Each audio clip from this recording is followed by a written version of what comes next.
Welcome to the Right to Reason podcast. I'm host Robert Stanley. Today we're welcoming Dr. Hector Garcia back to the broadcast. He's done it again. He's written a second book, Sex, Power, and Partisanship. Here's a few quick samples from that book. A continuous and deadly threat of starvation, predators, human-born pathogens, and murderous outside clans gave us a fear of germs, a toleration for in-group hierarchies, a tendency for submitting to large and aggressive male authorities, group-oriented thinking, and even in-group moral biases that sometimes blind us to reality. Without our ability to form coalitions with all their inherent biases, we likely would not have survived our ancestral past, when our existence was at the mercy of nature. If we are ever to stop fighting one another, it will require understanding where we came from. Only then can we transcend the fears and sufferings of our Stone Age ancestors. Only then can we fully evolve into the worlds we create. This is Hector Garcia, author of Alpha God and Sex, Power, and Partisanship, and you are listening to The Right to Reason. It's the Right to Reason podcast. This episode of the Right to Reason podcast is brought to you by our patrons and contributors like me. We have all recognized the value of the unrestrained marketplace of ideas and have decided to make a difference. You can make a difference too. Contribute at patreon.com/right and learn more about your right to reason at therighttoreason.com. Your activism is appreciated. Brother bought a coconut, he bought it for the time. His sister had another one, she paid it for the lime. She put the lime in the coconut, she drank and poured up. She put the lime in the coconut, she drank and poured up. I have been looking forward to this conversation ever since your first book, Dr. Hector A. Garcia. We spoke about Alpha God. I'm going to include the link to that conversation in today's show notes. You blew my mind with your first book, and then you told me you were writing another one about the controversial topic of politics. We're not supposed to talk about these things, Hector. You did it again, dude. Oh, thanks so much, man. I'm glad you liked it. And yeah, religion and politics, right? Two things. Yeah, don't talk about it. Not at work. It is on Amazon right now. It just dropped. I want to phrase this right, because the first book, Alpha God, and I'm sure my listeners are aware of it, but just in case they're not, basically, and if I characterize this wrong, Dr. Garcia, correct me, please. But okay, basically, it was looking at our evolutionary history from our ancestors, very primate-like monkey men, and you explain how religion's created, how God was created based on this concept of an alpha male. Like, God didn't create man, man created God, right? Am I framing that right? That sounds right on to me. Okay, cool. And then this one, you use that same kind of method, which blew my mind with the first book, to explain our political divide today. The book is titled Sex, Power, and Partisanship: How Evolutionary Science Makes Sense of Our Political Divide. This is what we need right now. We are in a crazy, chaotic time. I don't care if you're left or right. This book will answer a lot of the questions that you're asking about the other side, the other tribe, the bad guy, whether it's a crazy purple-haired SJW liberal that you're afraid is going to bring Mexicans into the country, or whatever. Or if you're, most of my listeners are more liberal, you might be saying, hey, this is leading to fascism. Trump is crazy. This is nuts. All these people, all these red hats, Charlottesville, a crazy time that we're in. You answer a lot of those questions, and you start off with something about Trump. And it made me laugh, man. It made me laugh. You talk about fear of outsiders and how the current president has used that fear. But then chapter 5, you titled it Big Apes and Presidents. What's going on with Trump right now? And how does that appeal to some of this deep-seated evolutionary stuff that we all have inside of us? To be honest, the election of the 45th president was a prime motivation to pull the trigger on this book. It was astounding to the whole world. I think the whole world was just shocked by it, for I think reasons that I think are fairly objective. So, I'll admit, as a taxpayer, as a citizen, I am, shall we say, unfond. But as a scientist, I was intrigued because, this guy violated so many core values of the religious right: devotion to marriage, grasp of religion with his 2 Corinthians. But he got 80% of the evangelical vote. And not only that, but since he began running for office and today, there's been a measurable surge in violence against ethnic minorities and free speech. It's just, it has taken some hits as well. So we become very divided. It's not the only time we've been divided. We were divided in the 60s when the left wing and anti-Vietnam protesters were clashing with the right and police in the streets. And there were other times, but boy, this is sure a period where I think we need to bring our political psychology into the light of scrutiny, for sure. Yeah. It feels weird. Everybody is aware. And I don't know if it's necessarily that Trump is a symptom or an illness. It certainly feels more like he is a symptom, though. Yeah, I sent pages while I was reading your book. I sent pages of your book to my father, who's a Baptist minister, a Trump supporter. He's actually got the red hat, man. Make America great again. He's been to the rallies. He's, he's one of those guys. Make America great again. Like he believes it. He bought into it as a religious right conservative, and he's a sharp guy. I say this all the time when I'm talking to somebody about politics, and I use my father as an example. This is not a dumb man. This is not the way that the left might want to try to characterize, oh, you're a hillbilly, your taxes didn't work out, did they, this time? No, but I send him page after page after page of screenshots of your book, and this is what he says. He says, we want a warrior. It so happens that this warrior is a bad dude, but he's doing the fight no one else would and winning. This is so tribalistic. You know what I mean? That is tribalistic. That's a powerful response. Yes. And what is going on? A lot of the people listening to you right now know somebody, just like I was describing, whether it's a friend or family or coworker. They feel kind of like you've changed. A lot of the things that you believed in, you're acting like don't matter anymore, and you're on a team. Remember Trump said, you're going to get tired of winning. I think the confusion you're talking about is felt very widely, and politics just so often roils with so much emotion, so much bias. So that's why I think it's important to ground whatever lens we use to look at our political psychology in science. Look at the research literature, and I love evolutionary science because it gets to the very heart of what motivates us, the very heart of what drives us to like or dislike something, be inspired or repelled by the words of a president, to be drawn towards a group or recoil from a group. Yeah, I think one of the research finds that I think is really critical to understand what you're talking about is that when you look at the tendency to feel fear, the sensitivity to fear-related stimuli, those who are more sensitive tend to be politically conservative. And this is a very, very robust finding across the world.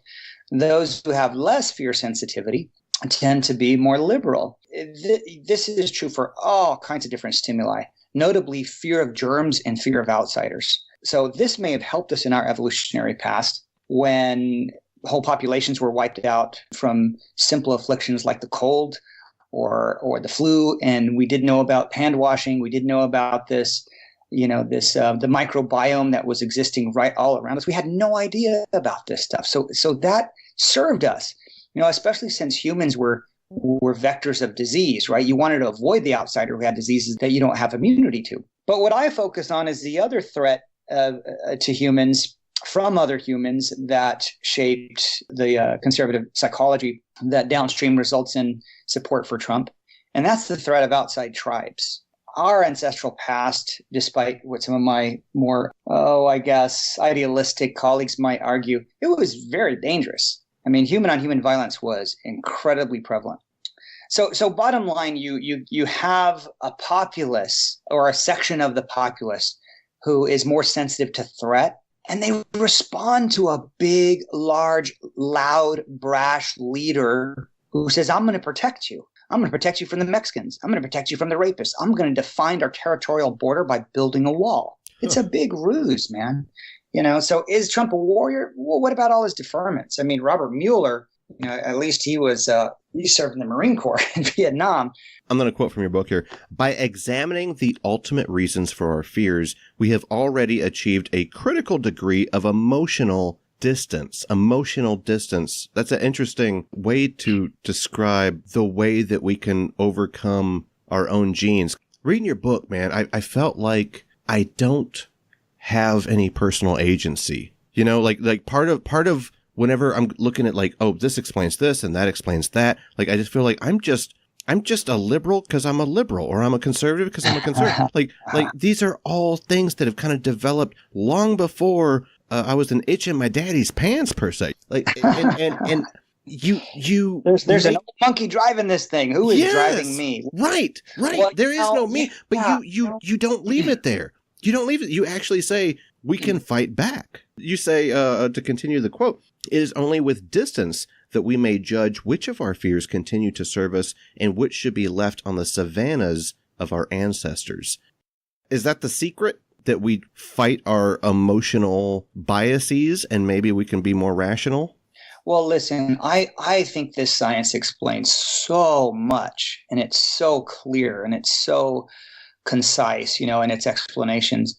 But some people fear it. Some people fear, well, look, if I admit that my genes, my biology might unconsciously shape some of my behaviors and some of my preferences, am I giving up a sense of agency? But, to the contrary, if we're not aware of what drives us, we're more likely to enact our impulses, especially the ones that tend to cause destruction and division.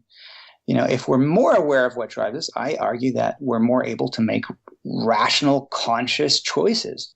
So that's what I advocate for. And that's why I think it's so important that these sciences, are protected, that they have a protected spot in conversations about who we are politically, religiously, socially, in any possible way. And because you're here in this state, we're fighting the fight for this. Texas. For this science.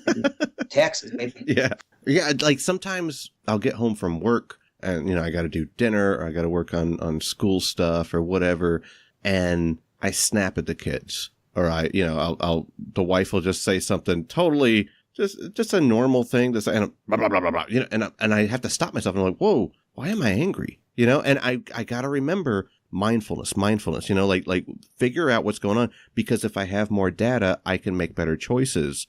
And I kind of feel like that's kind of what you're saying, is that maybe the more we investigate our evolutionary reasons for how we feel or our political differences, maybe it makes you feel like you're out of control, but recognizing why you're out of control might lead to some more control. Yeah, I think it's critical. I think it's necessary. We have to understand what motivates us. And it makes sense. I think it helps with the sense of anxiety, the sense of hopelessness or anger that we feel when we observe the political spectacle on TV. How many times have people on both sides of the aisle just shaken their heads in disbelief? But that's I think because much of our political discourse focuses on surface level phenomena. I think what's so amazing about these sciences is that they explain, okay, this is all based on survival drives and reproductive drives. That's something that I really grounded this book in, especially male mate competition.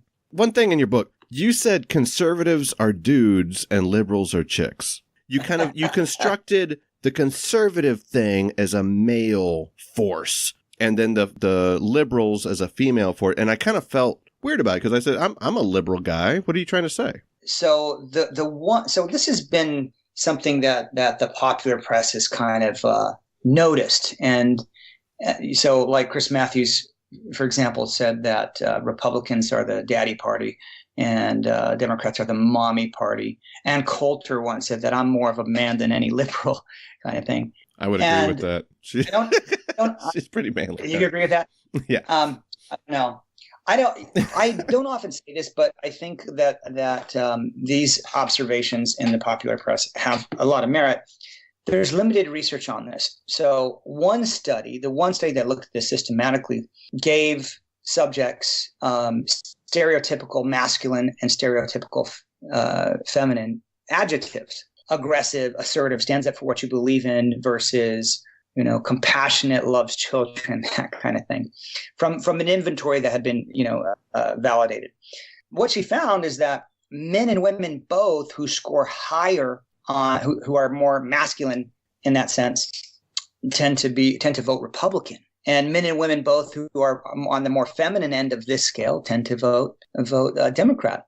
But this is talking about gender. This is measuring gender, and gender is something that can be experienced or expressed independently of sex, and it's shaped by culture. What I focus on is the sex piece, because there are sex differences, and those sex differences are rooted in our evolutionary biology. So, for example, it's pretty well established that conservatives across the world tend to be more comfortable with hierarchy. They're more comfortable with their group having more than the other group. In fact, one of the foundational measures that we use to look at the underlying psychology underneath political conservatism is called social dominance orientation. The extent to which you want your tribe to have dominance over another tribe. Well, interestingly, men with higher upper body muscularity tend to share less in laboratory games. They share less. Men who are administered testosterone share less. They share less in games. And men who have higher endogenous testosterone. So this, my point is, the same chemical that's associated with less sharing is also associated with aggression and sexual drives. So there's a basis there in our endocrinology. Fair point. Here's another one. You described conservatives as being like neater, cleaner than liberals. I didn't like that. Is that because you're neat and clean? Yeah, like I like to think I'm a clean guy, but you kind of described our differences aren't just political. We actually have like different tendencies about maybe hygiene or how we keep our homes together or offices. You know what I mean? Like that, I felt weird when I read that. Yeah, and I think this is a good place to insert the caveat that I give for every talk that I give on the topic of evolutionary science. We have to be careful not to commit the naturalistic fallacy. And that's an error in thinking, would state that just because something may be arrived at through genetic means, it must mean that it's inevitable or that it's moral. Oftentimes it's none of those things. And there's also a lot of variation, and we don't want to oversimplify that by saying all conservatives are neat. Liberals don't have germ phobias, because there's a lot of variation. We have to think like probabilistically.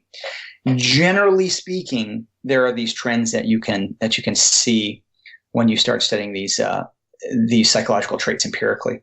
You were talking about hierarchies, egalitarianism, and this was never really like a controversial topic before. It seems like now we're all afraid of socialists. I remember Trump said, this will not be a socialist country. And he made that eye contact with Bernie Sanders in that moment. I thought, don't make that old man angry. Bernie Sanders is going to come back at you, brother. Like that moment. And the Democrats, the Republicans, everybody stands up and claps. Everybody's clapping, not Bernie Sanders. In that one moment, I felt like this socialist kind of argument, the old school McCarthyism, Red Scare stuff, that's when it really hit the public stage. But we've all been talking about it. And one of the things that, I don't know, I had some feels about. You were saying we need to work more toward egalitarianism, that there's evolutionary reason that we are more egalitarianistic. There are hierarchy systems, the patriarchy, dun, dun, dun, that they might push for a little bit more unfair system, a lack of equality. And I thought of Pareto distribution. It's like a scale where the ultimate supply, whether you're talking about economics or power or what have you, the majority of the supply is always going to be directed to the top. It's almost like there is no way to get around this. The thing that you're talking about, Dr. Garcia, this is an inevitable part of not just humanity, but of resource distribution and money. And this is inevitable. Hierarchies exist. Yeah. Well, first to go back to something you said a moment ago, I didn't quite say we need to move towards egalitarianism, but I could see how that conclusion can be drawn by me pointing out all the inhumanity that has been perpetrated across our history when one group has far more power than the other group. But what you're talking about is a great example of the naturalistic fallacy. In many ways, people on the left and people on the right can engage in that fallacy in a different way. So people on the left, for example, might be inclined to think, well, gender equality is desired, therefore any science showing gender differences must be false, right? Whereas people on the conservative end might make that fallacy from the other end, saying, well, because there are gender differences, that means gender inequality is just, and that's the way it should be because it's natural. So, yeah, I can see people making that argument. That kind of sounds familiar, like something maybe Jordan Peterson may have argued at one point. Is that where that comes from? Yeah, nailed it. Say that when you're under the boots of an authoritarian regime somewhere, you might have a different opinion.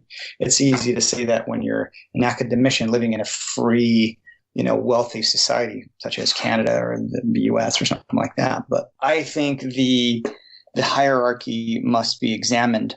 And I think men's quest for power must be kept in check. History is riddled with men who have just created rivers of blood, oceans of blood, in their quest to have more than their fellow man. One of the tying back to the sexual motivations for inequality, if I may, the record for the most children ever, the Guinness Book of World Records, goes to a Moroccan sultan who had 500 concubines and 888 children. Can you imagine that? His name was Ismail the Bloodthirsty. And cool history name. Assures us he really earned that nickname. He is legend to have to line the walls of his castle with the heads of 10,000 men from surrounding societies who he went in and slaughtered, took all their women, took all their wealth so that he could have more to serve his reproductive imperative. The quantity strategy that we talked about in our last conversation, men tend to prefer quantity more than women do because it serves their evolutionary interests. So yeah, I think keeping a check on men like him, absolutely. Speaking of Peterson, I remember there was a monk debate that he had where he asked a really interesting question and he didn't get an answer from it. He said, we know what it looks like when the right goes too far. What does it look like when the left goes too far?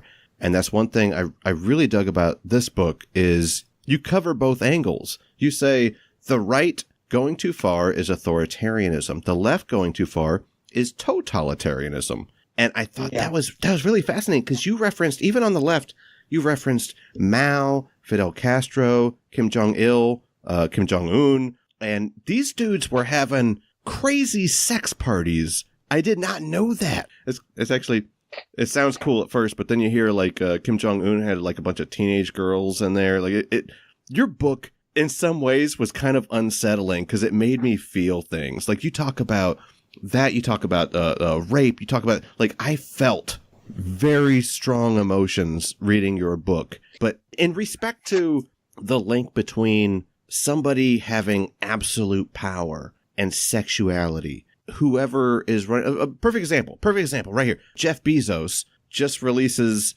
something about how he had dick pics being sent around to his mistress, like the Me Too movement. Like anybody that's in power always seems to be doing some kind of sneaky sex stuff. Like they seem to have a serious testosterone sexual drive. Yeah, this what I talked about with Mao and the Kim Jong-il and Kim Jong-un and Fidel Castro is that this is really old primate psychology. Slaughter all the dissidents and take all their women and have these massive sex parties like I talked about. Underneath the political parties, underneath the systems of government, is an evolutionary psychology that is more stable. So political parties, political ideologies, they're more fluid. They can shift atop of these foundational drives that we have. Citing people like Robert Altemeyer, who designed the right-wing authoritarianism scale, or helped refine it anyway. He makes the argument that, well, no, the ones on the extreme left are really the psychological right. They're really the psychological right. There's a quest for power. There's a quest for identifying the outgroup as the enemy and having, maybe a lower opinion of women. So, and he poses a great question. He says, well, okay, and when the former Soviet Union was at its height, the men in that country who were railing most strongly against the United States, who were adhering most strongly to the tenets of communism, to the rules, those were really the psychological right. And it fits with everything we know about that underlying psychology. One part that you made me feel things with the way that you were talking about sexuality, you talk about how cuckoldry plays a major part. Originally you talked about it in Alpha God, how it plays a major part in religion. But now you're saying this is so significant, it plays a major part in our politics as well. Oh, yeah, big time. Worldwide research finds that the most politically conservative societies are Muslim majority nations across the world. It kind of stacks the end of the most conservative nations. Gender equality is also lowest in those societies. That goes hand in hand with, mate guarding, which protects against cuckoldry, which we see among other primates. Primates will constantly follow the female around when she's in estrus, or attack her for getting close to another male, or grooming other men, or grooming other males, I should say. So a lot of the cultural practices that we see in these societies serve a mate guarding function. Keeping women swathed in burqas, not allowing them to leave the house without a male chaperone, not allowing them to travel without a male guardian. Saudi Arabia had this policy where if a woman tries to leave the country without her male guardian, they send the guardian a text. We see the same pattern on the conservative right in America. And one example among many is the anxiety that the conservative right in America seems to have about contraception. And what you hear over and over and over and over, if you allow contraception, easy access to contraception, then the punishments for extramarital sex, such as venereal disease or pregnancy, are removed. So we can't have that, because then people are going to be having extramarital sex. This is built into conservative political psychology, and it works its way up into policy preferences. Something that I found really interesting is this whole Brett Kavanaugh fiasco. Throughout our history, you see this pattern over and over and over of male coalitions tearing into the rival tribe's territory, slaughtering all the men, raping all the women, and taking them back as sexual slaves. You see this over and over and over and over. You see it in the archaeological record, where these massacre sites, notably missing among all the bashed up bones, are reproductive age women. You see that in hunter-gatherer societies. You see that in the Bible, where Moses commands his men to go do this. So I make the case that right-wing authoritarianism is an adaptation that serves a militaristic purpose. So the purpose of these male coalitions was to get more than the other tribe, to get their resources, to get their women. But anyway, there's this study of Canadian college students that looked at their sexual history anonymously, right? And then they gave them a questionnaire that essentially measures the propensity to commit rape in a punishment-free, fictional scenario. And guess what predicts this? Right-wing authoritarianism. So it's really interesting, this idea of male coalitions serving a reproductive purpose. Young men belonging to a sports team are statistically more likely to commit rape. When you hear something like Brett Kavanaugh and, this accusation of him, engaging in kind of a gang-based sexual assault with his buddy, the comment that he made in his yearbook about what was the devil's triangle, which is basically an MMF kind of vibe, it all makes a lot of sense to me. Not commenting on to whether or not he was guilty or not, but boy, it sure looks that way. Yeah, it's weird. You even referenced the concept of manifest destiny. Our history as the United States of America was sexual control, more or less. It was about procreating a certain race, our tribe. You reframed American history in such a way that made me think it's all about sex. Well, yeah, manifest destiny was a doctrine to kind of justify our westward expansion, to make room for our multiplying millions, right? For our tribe to grow. And that was specifically for European immigrants. This was a country inhabited by native people who had been here for thousands of years. So to put that bias into perspective, look at what the government did to Native American women when they were forced on the reservation system. They started a campaign of forced sterilization. So that multiplying millions applied to the in-group, right? And that's how it's always applied. Hector, you said married women are more conservative. I was, trying to explain this quandary, and that is that if so much of politically conservative psychology and policy, et cetera, benefits male reproductive interests, what's in it for women? Why do we have women who become Republicans, for example? Well, there is longitudinal research that finds that after women get married, they tend to develop more socially conservative attitudes. And part of that maybe is that when they get married, they're in a sense joining the male coalition. And so they have an interest in promoting their husband's advantages in addition to their own, because they're tied to their husband and maybe less so to other women. In fact, research shows that women see their fate less tied to other women when they're married. One study that I think is really interesting is looking at facial attractiveness and facial femininity, actually a number of studies, and found that congresswomen and other leaders around the world who were more feminine in their facial features tended to be conservative, and they tended to vote more conservatively. So the idea is that femininity, good looks, connotes good genes, which have bargaining power, which in many ways connotes to social dominance, or translates to social dominance, I should say. In fact, people who are better looking or made to feel better looking in the research lab score higher on social dominance orientation. Intuitively, people know this. So college students looking at pictures of world leaders that they don't recognize will tend to naturally assume this, and they'll tend to guess that the more attractive leaders are Republican, or not Republican, but conservative. So intuitively, we know this. Now, does this mean that all conservatives are attractive and all liberal women are unattractive? Certainly not. I mean, just look at Hollywood's filled with gorgeous supermodel, beautiful actress types who are, by and large, very liberal. Right. But probabilistically, there's something going on here. And again, it's tied to our reproductive biology and what we bring to the mating exchange and how women compete with one another.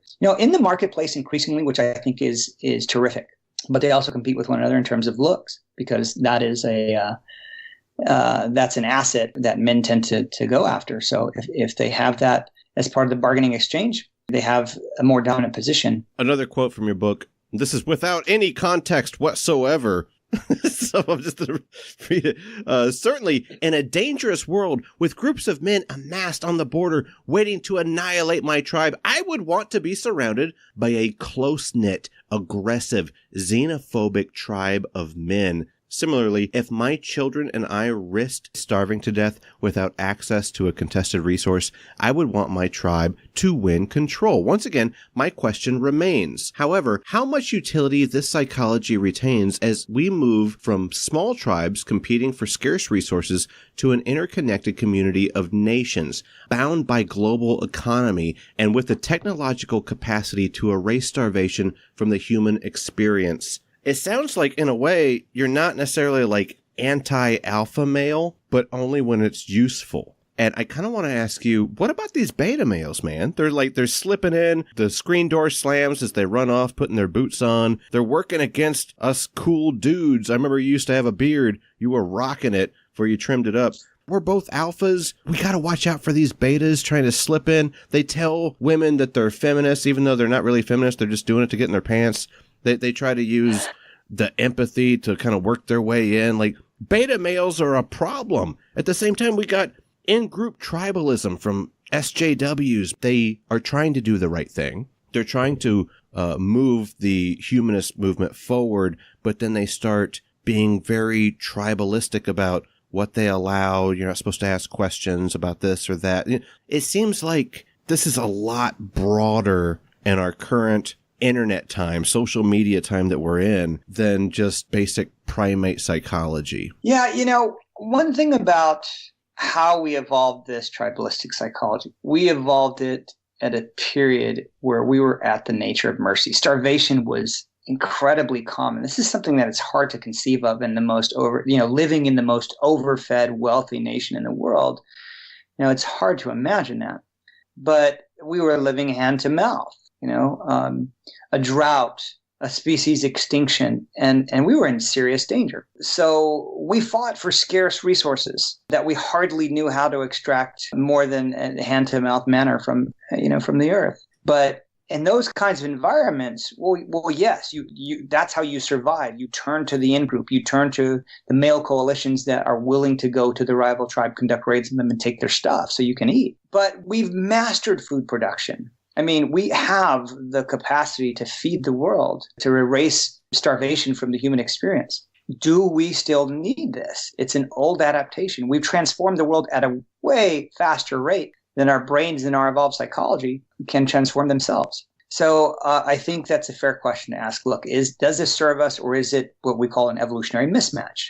Does it not match our current situations? Is it a hindrance in our current situation? Alpha God taught me a lot about how to understand where God came from, how we develop these religious structures that we have. By the way, to the listener, I'm going to include a link to that book on Amazon in my show notes as well. as this one's Sex, Power, and Partisanship. But I define art as something that makes you feel something because it shows you a part of the human condition that might be taboo or might be in conflict with just our regular status quo. And that's really what I felt like this book did. And the whole time I'm reading it, my heart was beating, Hector. It was weird because it didn't feel like nonfiction. You know, like it felt like I was reading a story of human development and how we got here. Great book, man. You finished it off without the division. Like you talked about the division. The whole thing's about why we're divided, but you finished it up with my favorite philosopher, John Stuart Mill. You quoted him where he said, "A party of order or stability and a party of progress or reform are both necessary elements of a healthy state of political life." You said it's not really about whether or not you're genetically predisposed to be liberal, conservative, or maybe your brain is shaped a different way, or maybe you've got different hormones or too much testosterone or not enough, or estrogen or progesterone or whatever. So you said at the end of the day, we all got to work together. We got a common purpose. We're not actually enemies. And you kind of wrapped it up in a way that took all those feelings that I had. I was tense, and you kind of chilled it out. Man, well, before I say anything, I just want to tell you that I'm humbled that this book had this impact on you. I think the world would be a better place if people would read science books and have that kind of, emotional, intense reaction to it. It shows that you're invested in humanity. But yeah, one of the things I really want people to know, Robert, is that if you do not understand your evolved psychology, other people who understand it better will use it to manipulate you, and they'll use it to form divisions for their own purposes in ways that benefit them. I mean, we saw this when these meme generators from Russia came pouring in during the 2016 election, intentionally tapping on the known psychological hot buttons on the left and the right. We see that when demagogues get up and say, the enemy's at our doors, give me your power, give me wealth, give me control. And that was something that was incredibly prevalent during the 2016 campaign. And even today, with all this talk of building the wall, what I want people to question is, okay, who stands to benefit from this? If you have $10 billion in government contracts, who gets those? Why is nobody asking that question? So, and I don't think it's Trump. I think it's his handlers, for example, like Roger Stone and the other people who are way, way, way smarter than him. Those guys are shrewd. They know what they're doing. So we have to understand these impulses. Otherwise, we're just going to be steered for somebody else's purposes. We've been talking to Hector A. Garcia, Sex, Power, and Partisanship. Thanks so much for your time today. Man, always great talking to you, Robert. Thank you.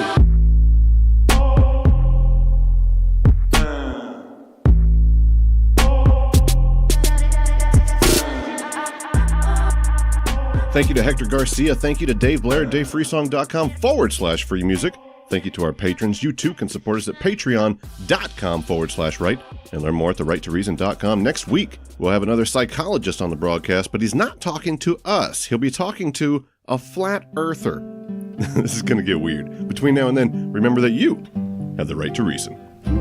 If you're going home one evening and you run into... That's why I'm working on my poli-sci degree, so I can... Forgot about that. Wow, you're working on a poli-sci degree. Right on. Yeah. So this is right up your alley, brother. This is. Absolutely. In fact, a lot of the things you referenced, I was shocked. I was telling the wife, I'm like, I wrote a paper on this. I thought it was great, by the way. Oh, good. I was wondering what your overall thought was about it. Yeah, it was fantastic.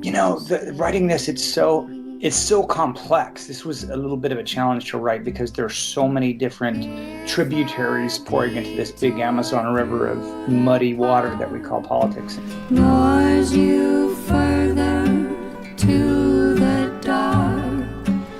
This one, and maybe we'll be able to get into it, but this one was more artistically written. Like you were a little more, what's a better way of saying it? I don't know, floral with Really? See, that's funny because I thought Alpha God was more artistically written. I'm just talking about the structure of it. This one it seemed more, all right, we're going to talk about some crazy stuff. Get ready.